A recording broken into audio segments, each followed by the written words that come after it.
Hello and welcome to the latest episode of the Boardmasters with me, Chris Mullins, and today I wanted to talk about my relationship with expansions. And basically, it's something I've talked about in the past with regards to like my crowdfunding backlog and things, that I am always won over by big, shiny, all-encompassing all-ins with box after box after box after box of content and spending a fortune on it.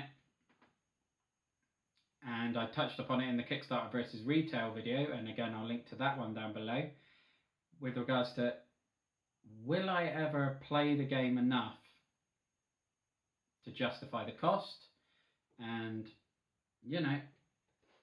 how do people go about getting expansions to the table, really? Because for me it's a strange one. It's like I almost feel uncomfortable changing the base game and adding expansions in,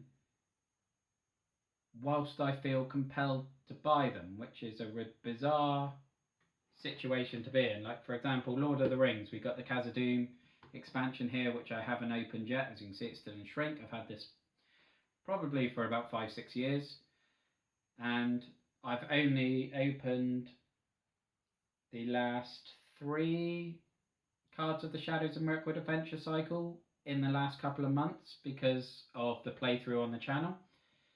And I'm not going to be playing through this one on the channel because I don't have all of the Dwarrowed Alpha expansion yet, so this will be sat unplayed for a lot longer. But even with Lord of the Rings is, in essence, it's a living card game.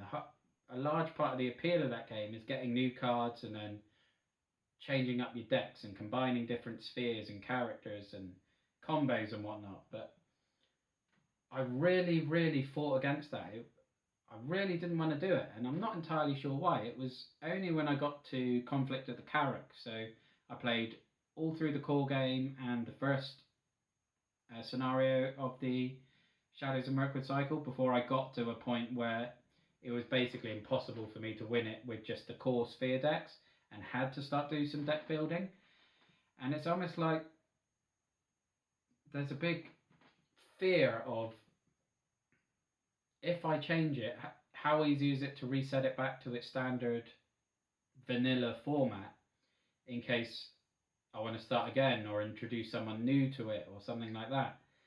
And it definitely seems to translate through across all expansions. For example, XCOM is a game I've had for a few years, and Christmas 2019 I think was when I finally got Stace to play it, and we played the base game to death over the course of a week. She absolutely fell in love with it, and as soon as we found out there was an expansion, we ordered it, bought it, opened it up, and have never actually used it. Same with obviously this War of Mine. We've got both expansions here, still in shrink. Absolutely adore the base game. It's probably my favourite game so far, but I haven't completed the standard scenario in it, let alone the 2 additional scenarios in the core box.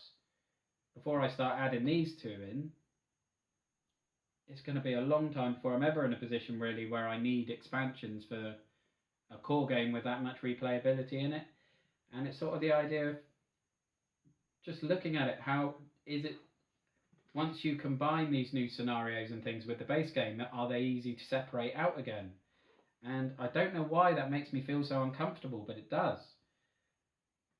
And with Villainous, that isn't a feeling that isn't there, because these are all self-contained and you don't even need the core game to play these. But we've played every single character in the base game, but we haven't played a single one from any of the 3 expansions. We've only opened them because we filmed an unboxing of all of it, which I haven't managed to get to the channel yet. And obviously they've unleashed or unreleased a 4th expansion, which I want, even though I know I'm almost certainly not going to play it. But thankfully I have managed to resist that so far. But I've got all-ins of Etherfields coming, Dead Reckoning, Perseverance, Castaway Chronicles. What other big games have I got off the top of my head? ISS Vanguard, So many games with expansions and all-ins. Robinson Crusoe, the recent campaign I backed. And I can't seem to work out a balance between either just not buying the expansions to begin with, because, you know, I then fall into the trap of, oh, well, the all-in for this War of Mine that I bought was £120 with free shipping, when it should have cost £145, or I could get the base game for £75 plus £10 shipping. So it's, okay, do I spend the £85 to get the base game, which is probably all I'll need, or do I spend £120 to get 60-70 quid extras worth of content, get a far better deal, but may not ever get to the table? And unfortunately, I keep being seduced by the value rather than what will actually get played. So I think it's similar to the Kickstarter versus retail conversation that we've had before. Please help me, try and give me some tips and guidance on how I can overcome this uncomfortable, almost fear of integrating expansions into base games, because I want to play this content. It's just, I'm holding myself back. I can't get over that hurdle. So please give me some help with that.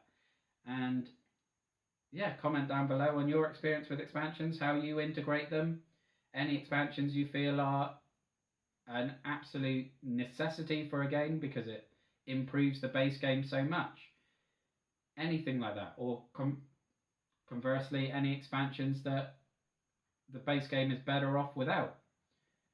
And I'm going to leave it there because I've rambled on enough without any coherent point, as always.